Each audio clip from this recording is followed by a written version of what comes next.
बंधु माने आजिर एही कार्यक्रम को आपण मानकु स्वागत।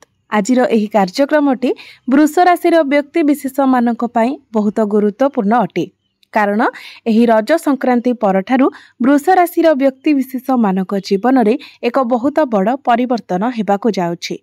कारण ग्रह नक्षत्र मानकर चलन रे एक बहुत बड़ परिवर्तन हेबाकु जाउछि, जहा फल रे एहार प्रभाव रे आपणक जीवन रे मध्य किछि बड़ परिवर्तन हेबाकु जाउछि।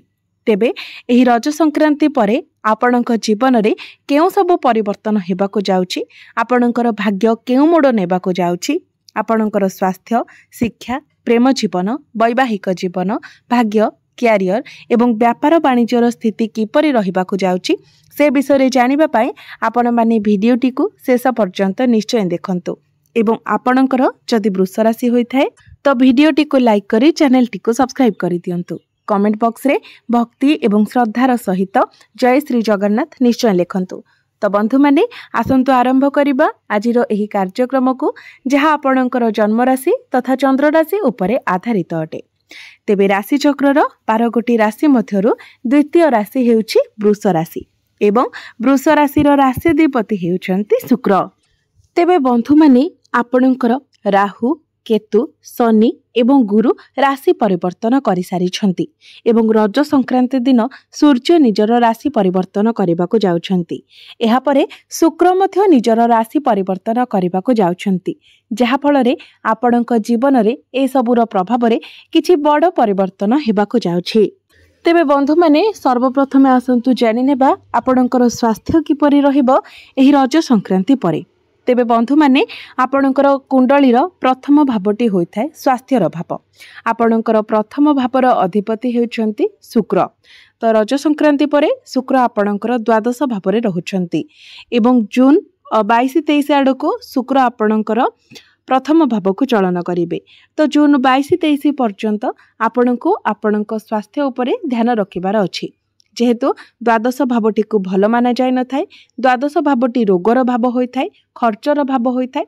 तो एही समय मध्यरे आपण निजर स्वास्थ्य को नेकी टिके अधिक खर्चांत होई पारंती। एही समय आपणकर इम्यूनिटी सिस्टम डाउन रहिबो, जहा फल रे ठंडा, काश, ज्वर एभली सब हेबार संभावना रहुछि।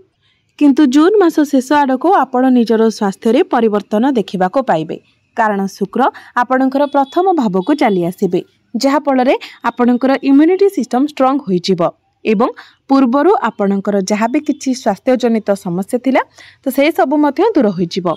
रज संक्रांति परे बास आपणको 10-15 दिन आपणक स्वास्थ्य प्रति विशेष ध्यान रखिबाको हेबो। एबे आसंतु जानिबा विद्यार्थी मानक पई किपरि रहिबो रज संक्रांति परर समय। एही रज संक्रांति परे विद्यार्थी मानक जीवन रे केउ भली परिवर्तन आसीबो। तेबे बंधु माने कुंडलीर पंचम भावटी होइथाय आपणकर शिक्षार भाव। आपणकर पंचम भावर अधिपति हेउछन्ति बुध। बुध आपणकर द्वितीय भावरे विराजमान रहिबे। एहा व्यतीत सूर्य मध्य बुधंक सहित विराजमान रहिबे, जहा फल रे बुध द्वितीय राजयोगर निर्माण हेबो। तो निश्चित भावरे रज संक्रांति परे आपणक पाठ पढ़ार स्थिति बहुत भल रहिबो। आपणकर माइंड शार्प हेबो, आपण टैलेंटेड हेबे एवं जदि आपणकर कोनोसी एग्जाम अछि तो एग्जाम निश्चित भावरे आपणकर बहुत भल हेबो। एग्जाम रे आपण उत्तीर्ण हेबे। पाठ पढ़ा रिलेटेड आपण जदि किछि भी डिसीजन नेबाकू चाहुछन्ति, पाठ पढ़ा रे नुवा किछि करिबा पई चाहुछन्ति तो आपण निश्चित होई ताहा करि परिबे, कारण पाठ पढ़ा रिलेटेड आपण जहा भी डिसीजन नेबे सेथिरे आपण सफल हेबे। एबे आसंतु जानिबा आपणकर प्रेम जीवन किपरि रहिबो एही रज संक्रांति परे। तो बंधु माने कुंडलीर पंचम भावटी आपणकर शिक्षार भाव हेबा सहित पंचम भावटी मध्ये होइथाय आपणक प्रेम जीवनर भाव। तो आपणकर पंचम भावर अधिपति हेउछन्ति बुध। बुध आपणकर द्वितीय भावरे विराजमान अछन्ति एवं आपणकर प्रथम भावर अधिपति शुक्र आपणकर द्वादश भावरे विराजमान अछन्ति। तेबे बंधु माने रज संक्रांति परे आपणकर प्रेम जीवन बहुत भल रहिबो।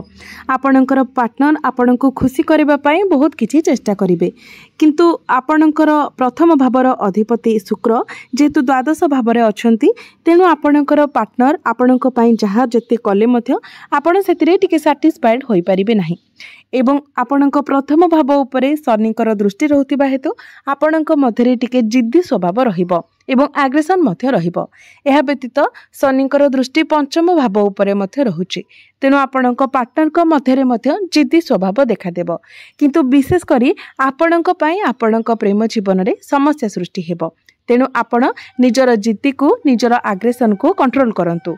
एहा व्यतीत आपण निजर बाणी उपरे मध्य नियंत्रण रक्षा करंतु एवं सब कथा को नेगेटिवली न नहीं सब किछि को पॉजिटिवली नेबा पई चेष्टा करंतु।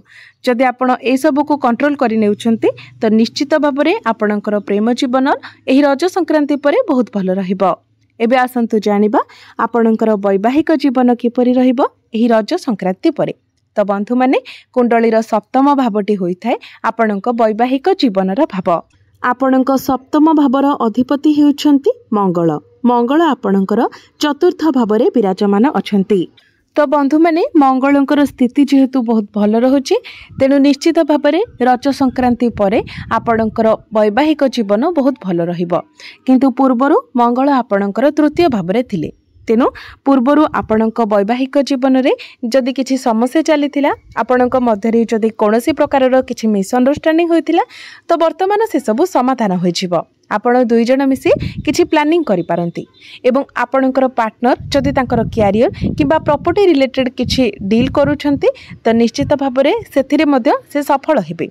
अर्थात रज संक्रांति परे प्रत्येक दृष्टिरु आपणकर वैवाहिक जीवन बहुत भल रहिबो। एबे आसंतु जानिबा सबुठारो महत्वपूर्ण विषय वस्तु आपणकर भाग्य, कैरियर एवं व्यापार वाणिज्यर स्थिति किपरि रहिबो एही रज संक्रांति परे। तेबे बंधु माने कुंडलीर नवम भावटी होइथाय आपणकर भाग्यर भाव। आपणक नवम भावर अधिपति हेउछंती शनि। शनि आपणकर एकादश भावरे अर्थात लाभ स्थान रे विराजमान अछंती। तो भाग्य दृष्टि प्रत्येक ग्रह मानकर स्थिति बहुत मजबूत रहुछि, तेणु निश्चित भाव में एही रज संक्रांति परे आपणको संपूर्ण भाव में आपणक भाग्यर साथ मिलिबो। तेबे बंधु माने शनिकर दृष्टि आपणकर प्रथम भाव उपरे रहुछि, जहा फल रे आपणक मन रे टिके शंका रहिबो, डर रहिबो, नेगेटिविटी रहिबो, किंतु आपण से सब को निज ठारू दूरेई देबा उचित। कारण शनि जेहेतु लाभ स्थान रे विराजमान अछंती, तो निश्चित भाव में प्रत्येक क्षेत्र में आपणको सफलता मिलिबो। तेणु मन रे द्वंद्व न रखी, शंका न रखी आपण जे भी कार्य करूछंती सेथिरे आपण आगे जांतु, कारण सेथिरे आपण निश्चित भाव में सफल हेबे। तो यही रज संक्रांति परे जदि आपण किछि शुभ मांगलिक कार्य करबा को चाहुचंती, किछि बड़ जिनिस किणाकिणी करबा को चाहुचंती, किछि बड़ इन्वेस्टमेंट करबा पई चाहुचंती, आपणकर कोनोसी मीटिंग किंबा डील रहिछि, भाग्य संबंधित प्रत्येक कार्य आपण बिना द्विधारे करि परिबे। प्रत्येक कार्य रे आपणको सफलता मिलिबो। एबे आसंतु जानिबा आपणकर कैरियर किपरि रहिबो एही रज संक्रांति परे। तेबे बंधु माने कुंडलीर दशम भावटी होइथाय आपणकर कैरियर भाव एवं आपणकर दशम भावर अधिपति मध्य शनि अटंती। तो शनि आपणकर एकादश भावरे विराजमान अछंती, किंतु आपणकर दशम भावरे राहु विराजमान अछंती एवं 1.5 वर्ष पर्यंत आपणकर दशम भावरे ही रहिबे। तो एही 1.5 वर्ष भितरे निश्चित भावरे आपणकर कैरियर रे किछि ना किछि परिवर्तन निश्चित भावरे हेबो।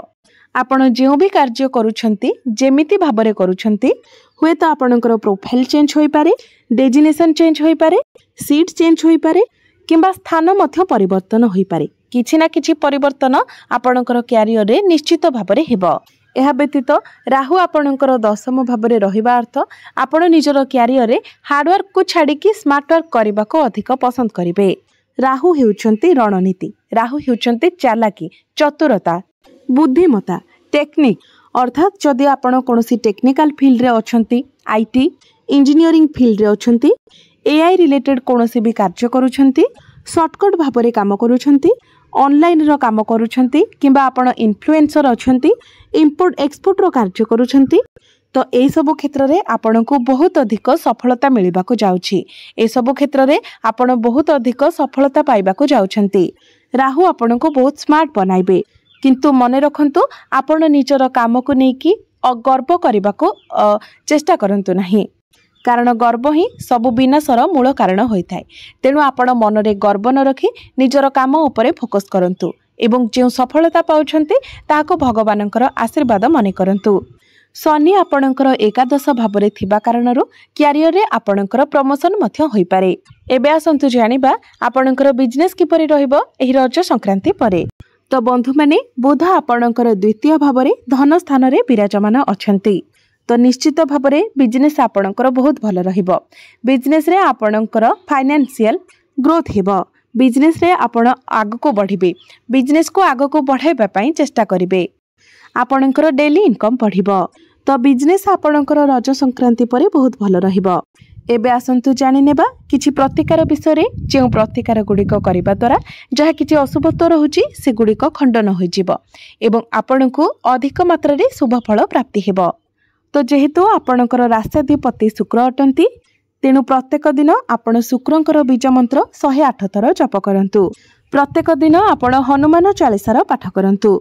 प्रत्येक दिन गायत्री मंत्र मध्य 108 थर जप करंतु एवं प्रत्येक दिन आपण उदित सूर्य को तंबा पात्र रे जलार्घ्य अर्पण करंतु। निश्चित भाव में सबु अशुभत्व गुड़िक खंडन होई आपणको अधिक मात्रा रे शुभत्व प्राप्ति हेबो। तेबे बंधु माने आपणकर जीवन मंगलमय हेउ एहा ही ईश्वरंक निकटरे मोर प्रार्थना। धन्यवाद।